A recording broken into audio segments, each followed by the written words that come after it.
En Côte d'Ivoire, Tidiane Thiam, principal opposant au pouvoir et candidat investi du Parti démocratique de la Côte d'Ivoire pour la présidentielle d'octobre 2025, est radié de la liste électorale. Qu'une décision de justice a décidé que je sois radié de la liste électorale, ce qui m'empêche d'être candidat à l'élection présidentielle. Le tribunal de première instance d'Abidjan a statué qu'il avait perdu la nationalité ivoirienne en 1987, après avoir acquis la nationalité française en application de l'article 48 du Code de la nationalité, selon lequel un Ivoirien perd sa nationalité s'il en acquiert une autre volontairement. Pourtant, Thiam avait officiellement renoncé à sa nationalité française en mars 2025. Ses avocats contestent cette décision de la justice, affirmant qu'il est français de naissance par son père et non par naturalisation, ce qui devrait annuler l'application de l'article. Thiam dénonce une exclusion politique. Le pouvoir vient simplement d'éliminer, à travers un raisonnement juridique inique et incompréhensible, son rival le plus sérieux. Cela dit,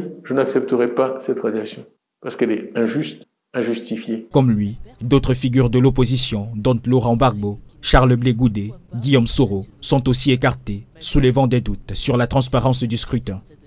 La Communauté économique des États de l'Afrique de l'Ouest, CEDEAO, célèbre ses 50 ans d'existence. L'événement qui s'est tenu les 22 et 23 avril à Accra, au Ghana, a réuni chefs d'État, diplomates et membres de la société civile. La cérémonie d'ouverture, présidée par le président ghanéen, John Dramani Mahama, a retracé l'histoire de l'organisation depuis sa création en 1975, soulignant ses réformes majeures et ses réalisations en matière de paix, de sécurité et de développement économique face aux défis actuels. Cependant, l'absence marquée du Mali, du Burkina Faso et du Niger, désormais regroupés dans l'Alliance des États du Sahel, AES, a jeté une ombre sur la célébration. Malgré leur invitation, leur retrait illustre une fracture régionale préoccupante. Dans un esprit d'apaisement, le président Mahama a proposé une médiation, rejetant toute forme d'exclusion.